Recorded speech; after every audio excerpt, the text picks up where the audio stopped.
Shep went in and go, no, if you take Kane off, I take Alice off. Oh. So they kept him and went, we show you. So they only pressed like 30,000 records or something like that. Well, I had no chance then. No. Yeah.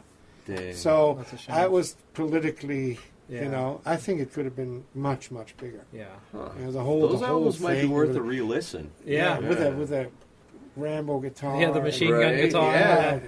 That whole visual. Yeah, he was over the top. Yeah, see, that's the thing, and especially back then where it was so visual in those times. He was a big muscle man. He had the fancy machine gun guitar. Sing. Yeah, very talented guitar player.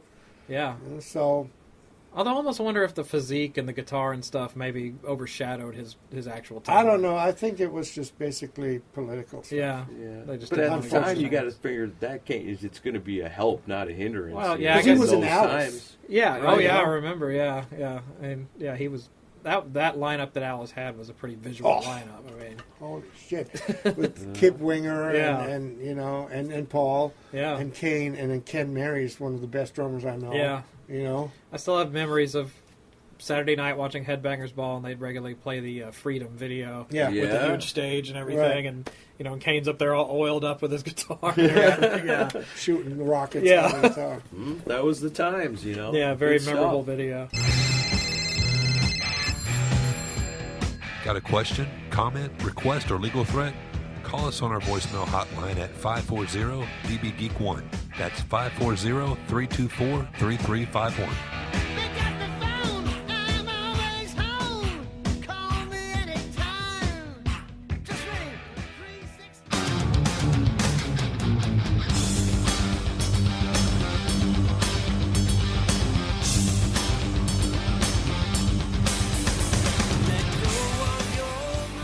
I still love that amazing album. Dysfunctional? That's an awesome album. We talk about albums that we were talking about buried treasures, not too long ago, and songs that, you never hear of bands that have been to the mountaintops, and sometimes it's later and sometimes it's before they made it big. Yeah. But that album, Dysfunctional, it's probably my favorite Dokken album. Dysfunctional, yeah.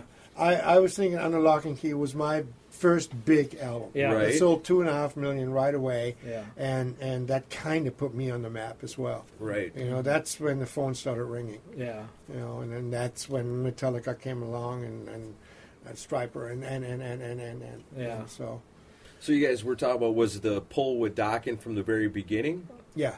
What was it like then later on, all them years later on Dysfunctional? Was it exactly the same? Exactly Tension the whole time. Wow. If you asked George, he says, well, just make it an instrumental album. That was it. Yeah. And Don goes, we don't need guitars. So, on Breaking the Chains, Don plays a lot of the guitars. Really? Yeah. No, wait a minute. Yeah, he played guitars on a couple of songs, actually. And then that bootleg album, Back in the Streets, that's all Don playing guitar. George Lynch wasn't even in the band at the time. Was Lynch, just too hard to rein in? Was he just too over the top? Or? No, not at all. I got along with him great. Yeah?